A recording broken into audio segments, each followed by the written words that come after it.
have a question. This is Joe in the United States. Very nice talk, Philippe. Your talk on the limitations of Huygens metasurfaces, if I try to turn around what you are saying, the assumption is you're going to reproduce a phase, and if you're using something like this, you want to avoid crosstalk.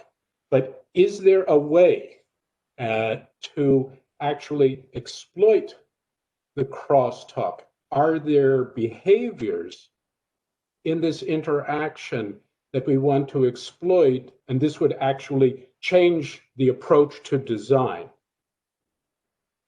Okay. Hello, Joe. Hi. That's a long time. Yeah. Thinking. Okay, I don't know, to say the truth. I don't know the answer. I just want maybe to reiterate what I say. You can have many applications of Huygens metasurfaces. Here I was focusing on beam steering, and my point is very clear.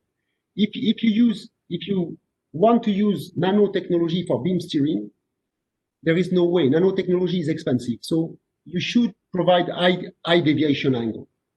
And if you want to use high deviation angle, crosstalk or no crosstalk, you have to sample the phase at the subwavelength scale. And what I am saying there, that I believe this argument, as I show, is simply impossible. But now, if you think in terms of, I don't know, application, you have resonator there. So if you about sensing, about controlling the color, for instance, but not at a subwavelength scale. Again, I emphasize this, not at a subwavelength scale. Then, of course, you can maybe use crosstalk in a very clever way. This I don't know. But so this crosstalk, I mean, you see this cross section, this prevent you to have this subwavelength sampling. Which is, I think, it's important. If you have a nanotechnology, is to make something subwavelength, a property. So to make a property subwavelength, right? A functionality subwavelength. That's my idea. And but I do not think that, I mean, people have worked in, we read the literature on that quite extensively, and people have tried to optimize, to tune, to refine by computer. Nowadays, a lot of refinement are done. Many people are using that. I mean, of course, they increase something. They increase the efficiency of one grating for one wavelength, for one angle of incidence. You can increase something, but even they didn't get very high value. I don't think that they get more than 60%. And also we try, if I could say, we try. But I think the argument that I show there are very simple, but I think they are very general. So what I want to clarify then is you said beam steering in general, as long as the approach is you're going to sample a phase and you want to recreate a phase, you're going to encounter these problems. If you're going to do something else, then this doesn't necessarily apply. That's bottom line. That's what I got. Thank you very much. I think I agree. I think I agree with that statement, Joe. Okay, very good. Thank you. Okay, so do we have any more questions? So, even if you're just a PhD student, right, so someone who in the chatbot says, Philippe, thanks a lot for the inspiring talk. I have to run to another meeting now. All right, so we still have more than 80 people, so come on. Come forward with your question. Just a question, Philippe, Jean-Pierre speaking. In the condition of a Bragg grating, so you are in the condition of sub-wavelengths between the different pattern of the grating which operate in the Bragg conditions. Jean-Pierre, I'm sorry. I think I mean, in fact, I got one word over two, if I could say so. I have not been able to. You talk about Bragg conditions. Bragg grating. So this is a case where the distance between the different fringes is a fraction of wavelengths. Yes. you can use different type of material, including silver particles, for example. Jean-Pierre, you are referring to the last part of the talk. I don't see where you refer this bright grading approach. At the beginning of the talk? The last part of the talk, yeah. The last part of the talk. Yeah. Okay, so yeah. Which is close to this picture, I think, in this. Let me try to see if I have some. I have it somewhere. Okay, what is very important I mean, if you use a grading, okay, at the beginning I show the color with periodic system in nature, or also in Metasurfaces. Basically, people are using here periodic arrays here. I mean, for each patch. Okay, so if you use a periodic arrays, you don't have the richness which is due to the diffuse part. You don't have. This is really a richness. The fact that you can control the diffusion, control the specular light. In a grating, you have only specular light. So if you are locally periodic, here you have much. C'est plus subtil. It's much more subtle. I think that's a big difference. I agree. Yeah. Okay. Okay, great. Any more questions? I might have a very quick question, if you don't mind. Can you hear me? Yes, very well. Please. Okay, so this is Mahmoud El Sawi from INRIA. So thank you very much, Philippe, for this interesting talk. I just have not a question, just a comment. I need just to have an idea about maybe multi-wavelength beam steering or the broadband effect. Do you have any idea about the performance of the Huygens principle and the waveguide effect? From what I understand from your talk, that the waveguide effect is much more efficient in terms of beam steering. So do you expect the same effect if we consider multi-wavelengths or broadband beam steering? Okay. Okay, I think I understand the question. When you consider broadband, what you mean is, for instance, if you fabricate a lens, you want that at all wavelengths you focus at the same place, or yes, you want to. Yes, this exactly. is what you call Exactly. So, okay, so you have excellent work on that. I'm not a specialist. I didn't go into detail, but I think that those people also rely in many cases on this waveguide. But that means that you have to control. Then additionally, you have to control how this effective index of the waveguide, I am talking, not of EMT, of the waveguide, how it's varying with the wavelengths. And then people have tried to do that. I mean, there is remarkable work, and fabrication is fantastic. I'm not sure I have seen something where the efficiency remains extremely high, above 80%, and still you can be broadband. But there is another limitation that you can remove. So sometimes it can be useful to have different focal lengths, that the focal lengths vary with the wavelengths. But what you may like to do is the fact that when this is varying, you would like also that it remain efficient as the wavelength is scanned.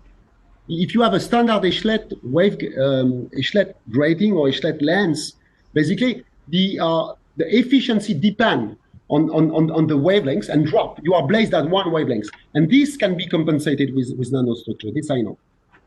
We done that for the infrared, for thermal infrared with a military application. Okay, thank you very much. But for the first part, I mean, I don't know really. I have not experienced myself. Okay, thanks. So do we have any more questions? I'm sure we do. I would like to ask a question. Can you hear me? Yes, Yeah. sure. Hello, this is Alex speaking, Philippe. Hello, I Alex. wondered, concerning the Huygens systems, Metasurfaces, I don't know if you remember, but in Decker's proposal, there was also the idea of using them for temporal phase control. Do you have any input on that? No, Alex, no, I don't have. Sorry about that. It's a resonance. Of course, it's a good idea. I mean, I was focusing in that term on beam steering. I think in the literature, it's not clear, right? The point I make. I think it's not clear. Yes, But yes, of course, I am not saying I have problems with referees, you know. I'm not saying that Huygens metasurfaces are not working for many things. They could work for many things. Not for beam steering, in my view. Okay, so there is perhaps still some use for Huygens systems, perhaps. Yes, for nonlinear optics also, sensing. People are going to find many applications, I am sure. Thank you, Philippe. So any more questions? Can I ask another one? This is Joe Mate again. Sure. Okay. And this is actually, it's a historical clarification question.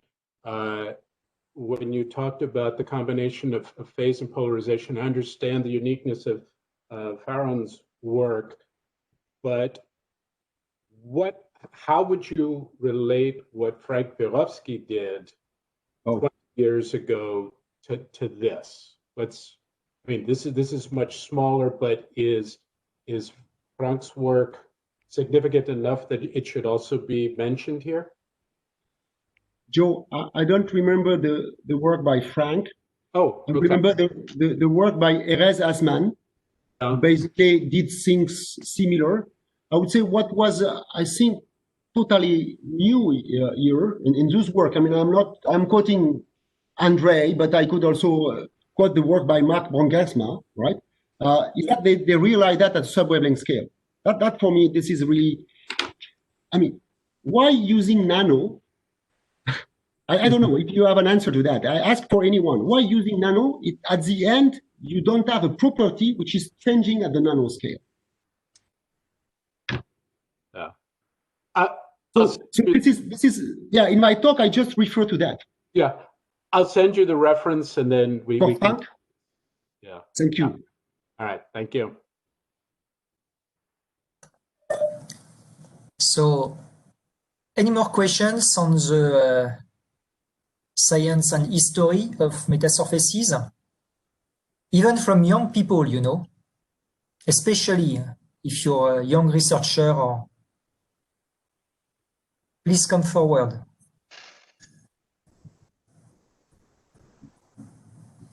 So I know that we have some people from Institut Fresnel here as well.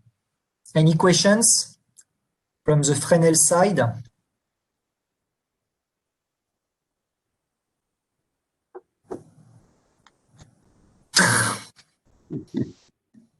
People are hiding. Okay. I've got a naive question on my side. So, okay, you mentioned briefly the work of Capasso. What, in your opinion, makes his work so popular, you know, so very much highly cited? You have many works on metasurfaces, but this one is, yes, that's right. You refer to the high numerical aperture lens? Yes, I do.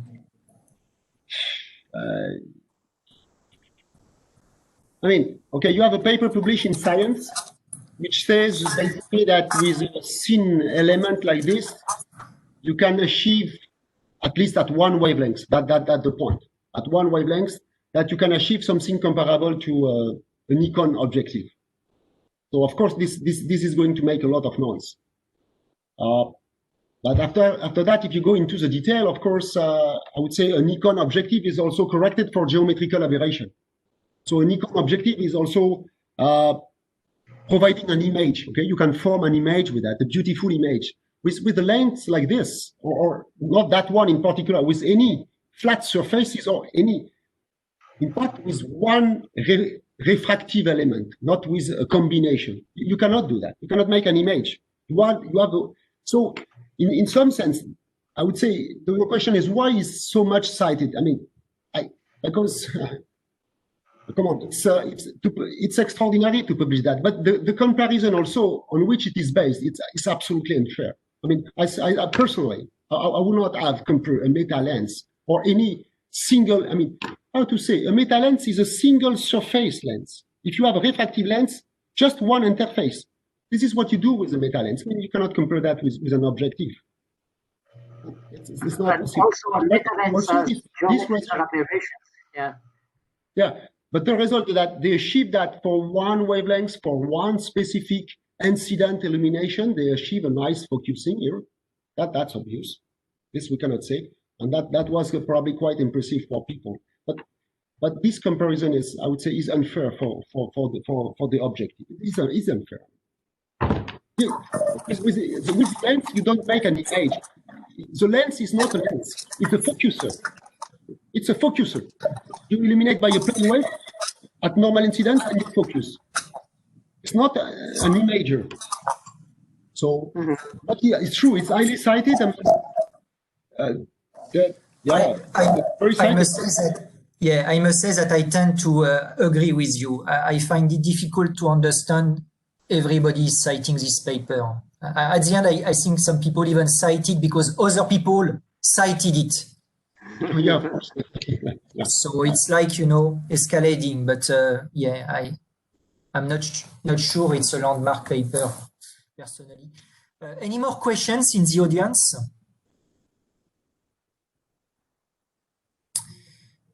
I wanted to show with that, by quoting this work, I wanted to show that there was not really fundamental difference with what has been done a long time ago. But that was my point. I mean, if I consider that work, I mean, that's, I mean, you can control with a high accuracy and have a nice hologram. I mean, that's new. We were not doing that long ago. I believe that. Maybe Frank Rossi did it, but I have to check. So you have many new properties nowadays. That's obvious. Maybe not the lens. But Philippe, do you see some advantage of using some more complex system, including meta lenses and conventional lenses? Well, you know, Jean-Pierre, I don't know. I mean, I know that people now, they are cascading, they make cascade of meta lens. Yeah, combine, yeah. They combine, and I think it's new. It's something. Of course, it's even more expensive, even more difficult to fabricate, to manufacture. But there is basically the distance now between the two lenses is not. Is only one wavelength or something like that. So you face new challenges, you face new design. I feel excited by this. But still, I mean, the price. You have to align the component and so on. Is no more planar. But Jean-Pierre, you know, probably there are new things that optical engineer have not imagined before. This I am convinced of that. Also, you may replace a free-form surface, which is very complex, into a meta surface, for example. Maybe. You could do that. Yeah, that's true. And so I have a naive question. Here we speak of flat surfaces. So, but you know, when you show this kind of car, of course you have curves. Yes. There is a curvature. So how can you handle the phase for the curvature? Okay, let me try to is there. Okay. I would say in the far field here, I mean, I would say, of course, you have interference, but you have interference of many wavelengths, many incident angle. So this macro scale here is handled in the model or in the tool, not in the model, in the tool, is handled by a rendering engine, a spectral rendering engine. This is something which is architects are using this kind of engine, right? It's extremely used in computer graphics. So in fact, here, what is based here, it's based on ray optics. So the appearance which is predicted here is just based on ray optics, if I could say. Right. That's the point. So there is no more interference at that level. The curved surfaces is just how the light is diffused. I mean, the normal change, all that is taken into account in the software, if I could say. As long as the software knows the BRDF here, I mean, how much. This is for intensity. Here, the phase is removed. So we treat the phase here at this level and at that level. But after that, when we go there, it's intensity, sorry. It's intensity. The PRDF is concerned by intensity. You shine with 1 watt, how much you are going to send watt in that direction. Phase is ignored. At that level, it's taken into account behind. Do I answer the question? Yeah, I think, and could you think of any other, conformal approach? I mean, because, these people work on transformation optics and so on. They might wish, to conform your surface, and then, there might be some tools there, just making changes of variables, in the, well, not making any more computation, just using some, changes of variables, something like that, perhaps. It's funny. I mean, I don't know. It's at least funny remark and maybe a smart one. I don't know. I don't know. I discover all these things, but it's very striking. This example of the car. This example, because I see that it's a visual effect. It's like a visual effect in a movie that you're showing us. It's because you rotate. I mean, everything is fixed, but you rotate around the core, right? So I show that if you move around the core, you are going to see this color changing. Yeah. But keeping the same. It's not at all iridescent. I mean, you don't be confused about that, right? Nothing to do with iridescence. Yeah. No, I got this point. Okay, thank you, Joe.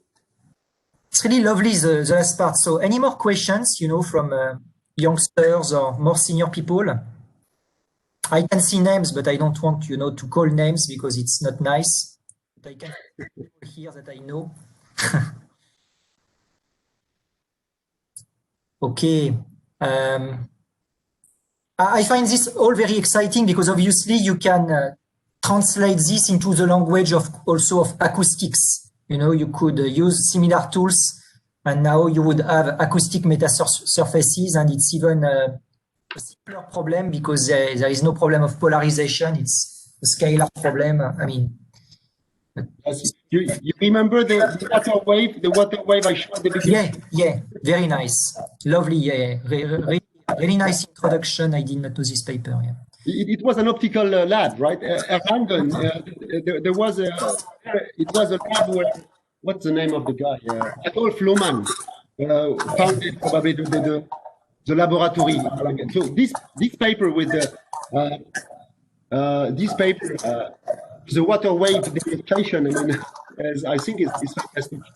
I think it's fantastic. And also, the idea was optics. They wanted to apply in optics. That was the goal they had in mind. Yeah, I just wanted to mention in passing, well, obviously you know very well this work. There is a work regarding iridescence, also on CMOS, the CMOS, by this Italian team. Yeah. Yes. And regarding that, could you comment, because you contributed a lot to this feed, could you comment a little bit on the techniques, numerical techniques you're using, to handle these complex diffraction problems? You mean in Metasurfaces or at the end of my talk? In this part? No, it's the Metasurfaces. No, in the Metasurfaces, not at the end of the talk. So Maxwell, Maxwell with gratings and so. In fact, when I read what is done nowadays and what was done 20 years ago on the design aspect, I will make two comments. But on the design aspect, nothing has really changed. So that means basically people use whatever they want, FDTD or rigorous couple wave analysis even, because what they, for the initial design and for the lookup table and the initial design, and what they consider is a grating. Okay, so here's the transmittance, which is calculated and was calculated long ago, is the transmittance of a grating, and the period of the grating is very small. What has been maybe changed nowadays, that with big computers and big programs, okay, people now, if they have something like a meta surface like this one, right? Maybe they can try to optimize. You can say, okay, this is not the good shape here. I'm going to change it. So people are using neural networks, whatever, many tricks like this, and try to optimize. So this was done only a little 20 years ago. But I would say the initial design of all those meta surface is not the random one. The random one are much more complicated, but this deterministic one, if I could say, they are based on very simple numerical tool. Maybe that's also explain why it's very popular. That's one of the reasons. Many people can do it. This curve, many people can compute it. We were able to compute it 20 years ago. So the design curve. But anyhow, I think you need a good physics to start with. Here it's not a good way to start with. That's you are not doing, if you don't have a good physics initially, like a weight guiding effect, you are not going to recover all the nice properties you expect. I believe that's my belief. I mean, it's not a demonstration. And well, we get a little bit away from the objective of this talk, but could you comment a little bit on, the kind of tools people have designed? So there are these kinds of multiple expansion tools. There are these finite element tools. And so for finite elements, I know that you need to implement perfectly matched layers. So how efficient is this for this kind of problem? No. Okay. Okay. Let me try to think a little. We are, let's say, for the last part of my talk, we are using perfectly matched layer. We are using advanced numerical tools because these are the surfaces, so it's much more complicated to simulate. For all of this, as long as you are dealing, of course, if you are dealing with a lens. But I remember some work, I could cite this work here. Let me try to find it somewhere. Here. I remember that in that paper, for instance, or in paper of that group, they were using, I believe, FDTD or finite element, but to design a lens. So in that case, you don't have any periodic boundary condition, so they were using perfectly matched layer. This I am sure. I don't remember exactly the method that they were using. So, but these methods are really cost. They are not effective. So you cannot manage them really. You cannot optimize. In that case, you see the structure is radial. So in fact, it's a 1D case, right? In a 1D, it's analogous to 1D case. In a 1D case, you can optimize. But if you have a surface, which work basically all the pattern are random, then it's difficult to optimize. People are trying. Beautiful works which are done. Still, this remains. Okay, thank you very much again for this real inspirational talk.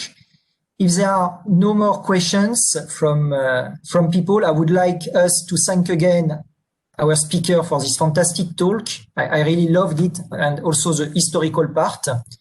And well, next week we shall have Habib Amari, so back on the applied mathematics side, and Habib will talk about plasmonics, but from his own mathematical standpoint. And well, I hope to see you again in 1 week. So thank you very much, Philippe. It was really fantastic. Thank you for the invitation. Thank you. Bye, guys. Bye-bye.